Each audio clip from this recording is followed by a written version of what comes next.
I'm Alfonso Winker. And I'm Trina Olson. And together, we're the co-founders of Team Dynamics. And this is Behave.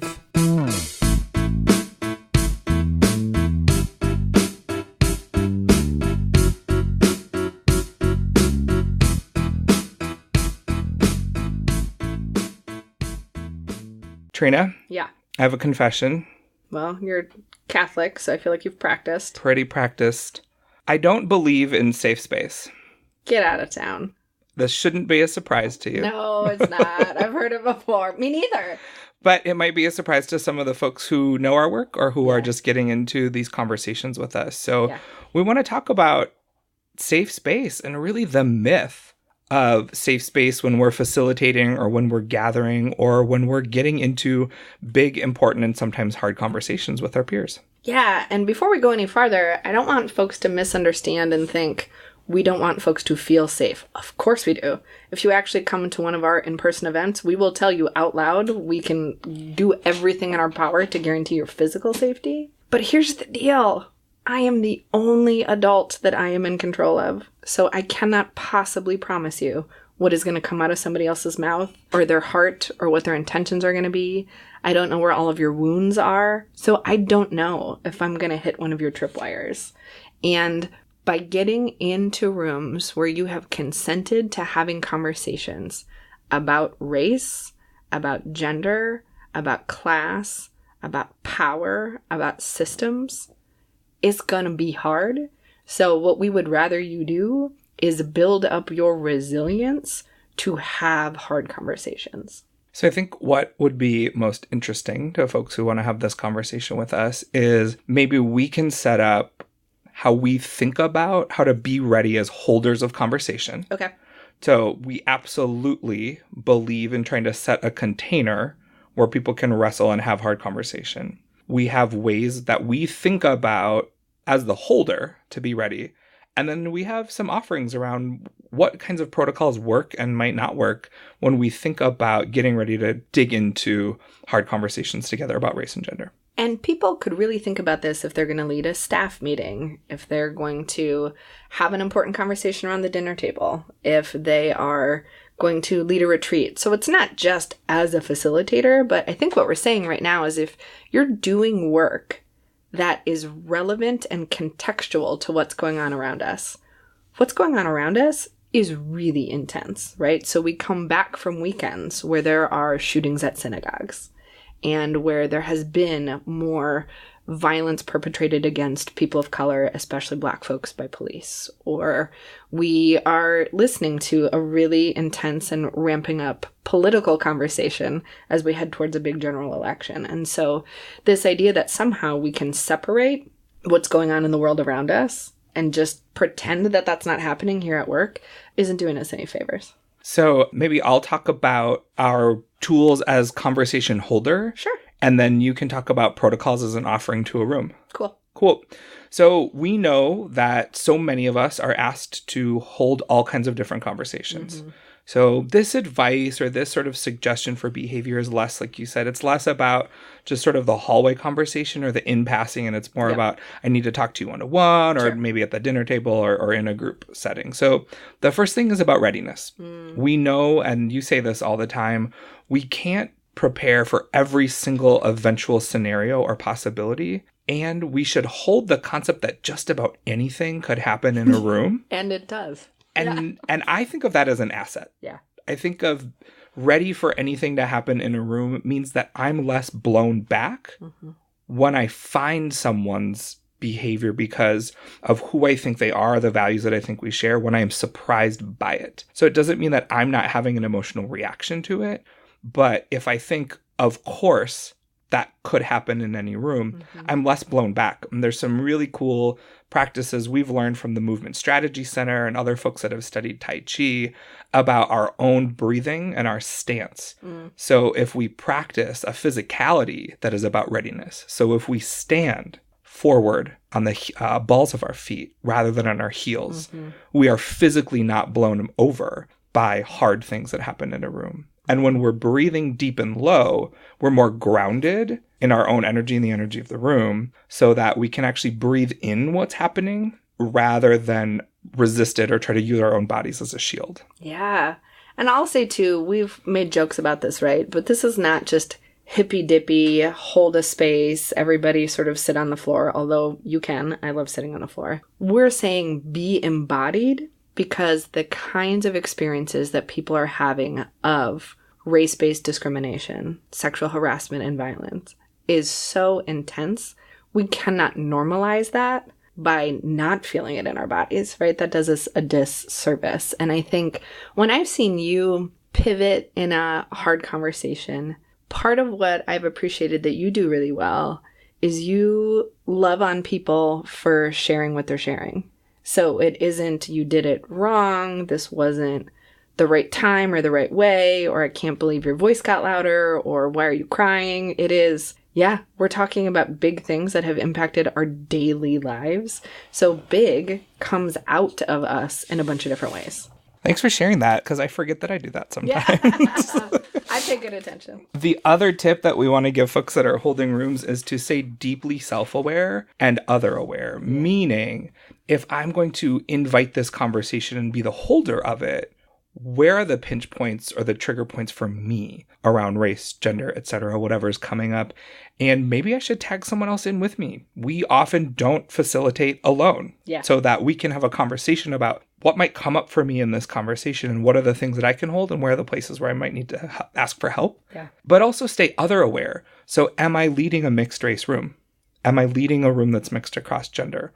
What will it mean for someone in my particular kind of body to be holding this conversation? What do I know from my peers? Do I know anything about my peers in terms of how they might be coming to this conversation? And what do I need to know about my peers in a way that isn't invasive or about doing sort of cultural tourism with a colleague, but just to be more ready with our own stories and knowing enough about what might be coming up for folks in the room so that we can tend to it rather than talking around it or avoiding it. Yeah, it gets us out of this assumption-making place and really into a place of discovery.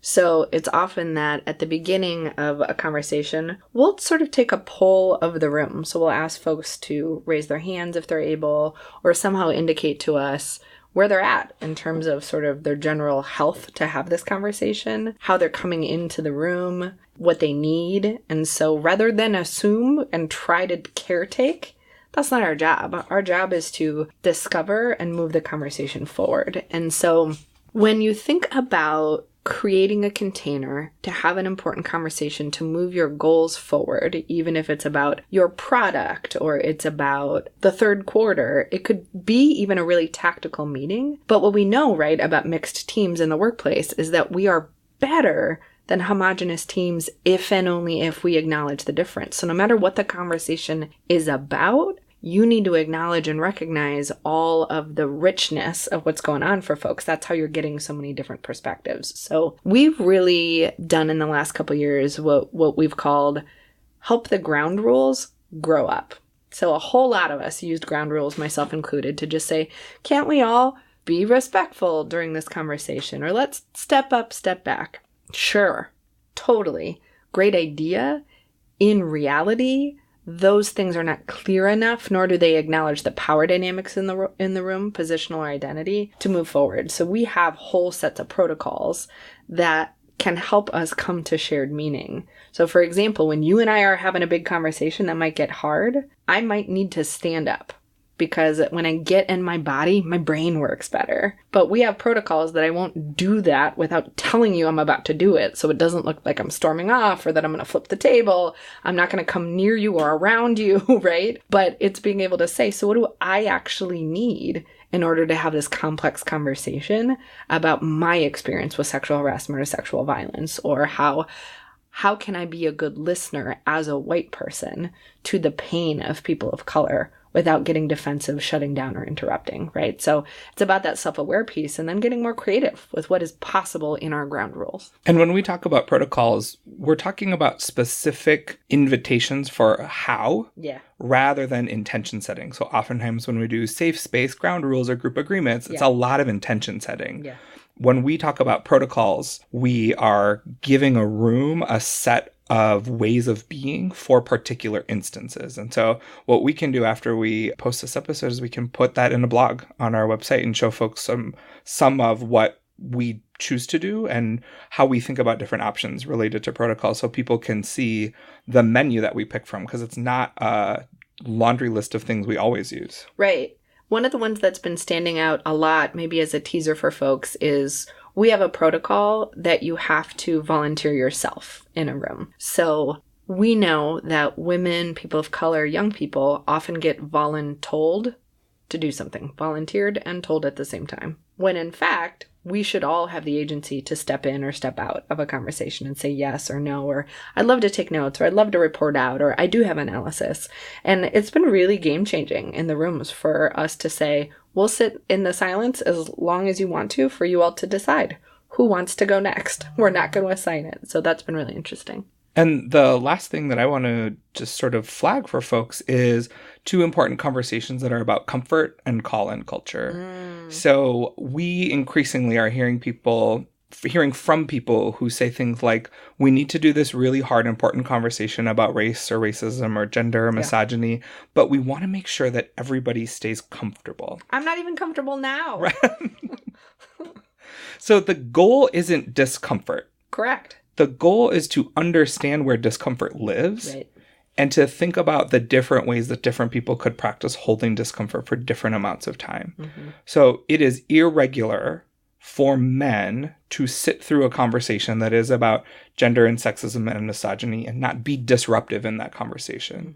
So it isn't that we want to make people uncomfortable, but we want to ask folks to think about sitting in the discomfort and exploring why it is we get uncomfortable when we have to talk about particular things. So we want to think about spreading that discomfort around and practicing taking turns rather than asking women and people of color and queer people in the workplace to be the holders of discomfort.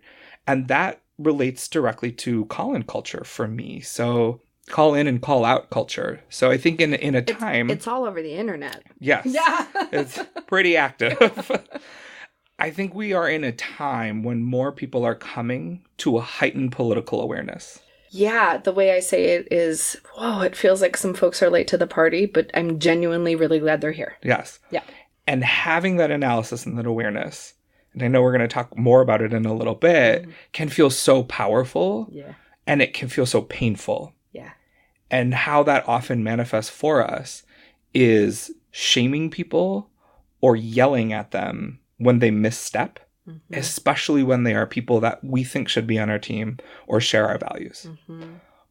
Our invitation, when you are the holder of a room, is to invite people to stay in it rather than shut people down with guilt and shame. Yeah, we say a well-held room is one where we all maintain our integrity. So I got to fully bring my truth. I felt really listened to. People didn't try to explain away my lived experience. Nobody was dehumanized. And if we do it well, we walk away with a much deeper understanding of each other. We may not always walk away with the exact solutions on how to fix the biggest problems, but if we have held a hard room well, it means we are getting closer to each other, not farther away. So there's a lot here, but I think when we boil it down, it's about a readiness as the holder, a deep sense of awareness both about yourself and the people that you're in conversation with, and a deep belief that because of power in the construction of identity, we need to pay attention to comfort and discomfort, but not design conversations for comfort. You're listening to Behave, and we'll be right back.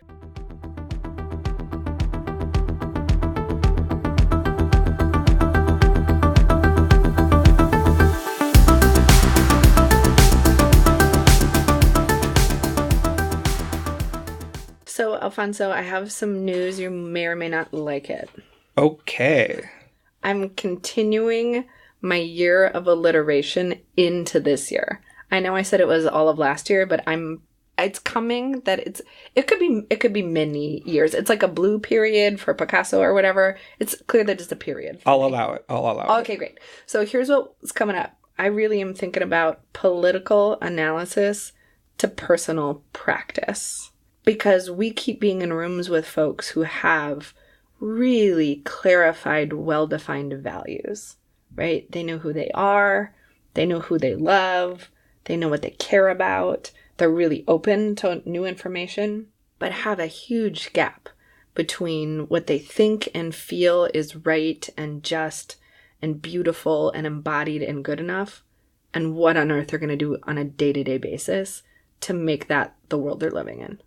Yeah. Yeah. I'm just nodding my head because I think that is also my truth. And as someone who's spent my life and my career working on social justice issues from a lot of different angles, it's so refreshing to see people have a greater values clarification. Yeah. And it's so disheartening watch it come out sideways. Yeah. And watching people who are champions for the things that we care about not have the skills to wrestle with what it is they're noticing. Yeah. Two of my greatest values that keep really being consistent from year to year are courage and joy. And I think this sort of mantra of how am I going to move my political analysis into a personal practice has actually helped me in my journaling, in my planning, in my conversations to say, okay, how am I bringing joy of the embodied experience? How are we able to talk about our racial identities and our skin color and our hair texture and our facial features with joy? What is that going to look like, right? And so I think for me, it's going to be a forever challenge, goal, mantra. But I think it's something that's really exciting to dig in on when we think, yep, it's really important what we know about and what we think about.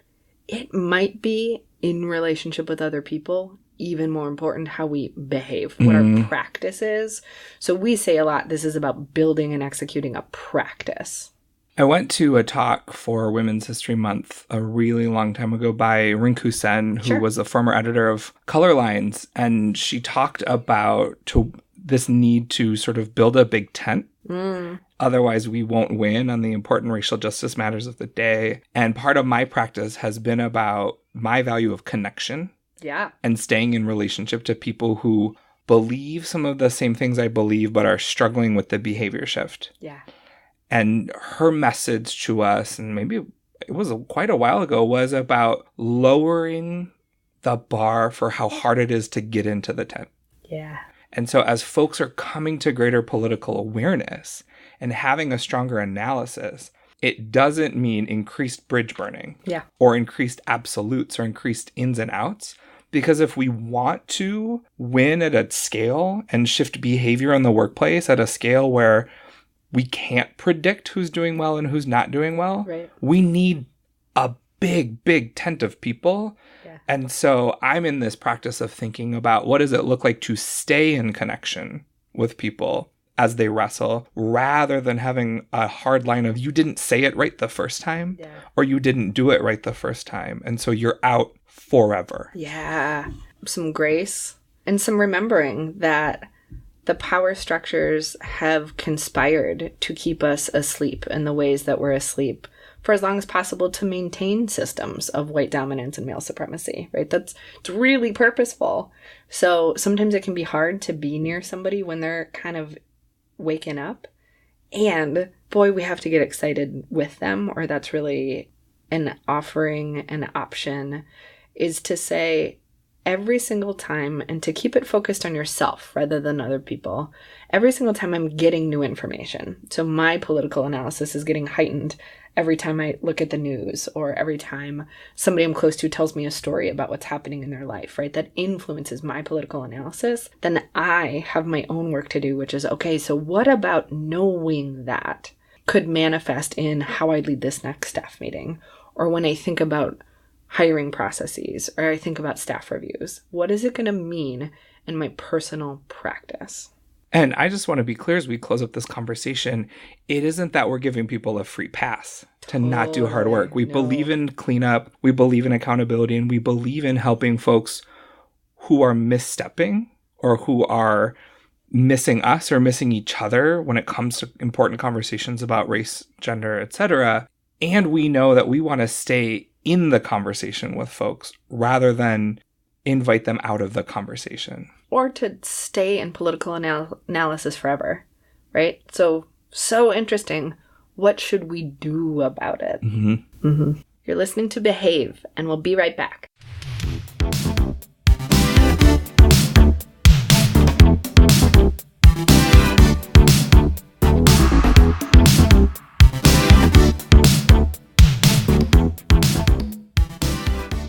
As is the pattern that we are developing, we want to talk about ourselves. All work starts with self-awareness. If we're inviting people into new practices and new behaviors, we've always got to be thinking about our own as practitioners, me and you, Trina. Yep. So right now, I'm thinking a lot about how to show up for other people of color who are the first or the only in a leadership position. Folks are in pain. Folks are acting out. Folks are really wrestling with and celebrating the fact that they now have a director or a vice president or a COO or CEO, someone in leadership, someone symbolically sitting in a seat of power who they believe is long overdue. And unfortunately, what is happening is we're eating our own. Yeah. Because we're looking at that first, that only senior leader of color in our workplaces, and what we're doing to them is saying, you're not enough, you're not fast enough, you're not black or brown enough, you're not showing up for me in specific enough ways. So we're projecting all of our own assumptions and needs and wants and desires. So first, to those leaders who are sitting in those seats, I'm sorry that this is happening. The project of racism has meant that we get fed up even with our own people as we're trying to build something new. And I want to be in conversation with folks about how do we have the backs of leaders of color who are the first and the only, who are navigating systems that weren't designed by us or for us or with us in mind. So I'm really thinking about the challenge and the gift of being first and only, and how we get out of a practice of eating our own and building with each other, not projecting our assumptions, our individual needs or wants, but having a dialogue about collectively what is it that we need in this workplace. Yeah. And I love that idea of brilliant and capable people being also treated as imperfect. And so we all have a little wiggle room, because it'll mean we can be more creative as leaders, and for you to really name what it's like as this move towards more leaders of color may be happening in certain workplaces. It is, folks are wrestling with it for the first time. Thanks for bringing that. So we've been talking about grown-up ground rules today. And one that I'm really thinking about is about how I take up space during meetings or just big conversations. I am an extrovert. I am a youngest child, so I needed to take or find some space. I am chatty, and I'm also white and cisgendered. And I'm also in a position of power in our workplace, and often as the holder of rooms. So really remembering that sort of old rule of step up, step back. I knew that I was always supposed to be the step back person. I was like, that's my job, like count to 7 or wait and be the 4th person to talk. Like I was always trying to figure out how to stay quiet. And so right now I'm practicing sort of a new kind of note-taking so that I can be a really good listener and a participant that isn't always talking first or second or sometimes even third. Thanks for sharing that. Yeah. So if you are someone who is holding hard spaces and in the workplace, conversations about race and racism, gender and misogyny, homophobia and transphobia, if you are someone who's thinking about turning political analysis into personal practice, send us a note. You can tweet us at Team Dynamics LLC on Twitter, or team at teamdynamicsmn.com, and tell us about what you're digging into. Thanks for listening to Behave. Make good choices.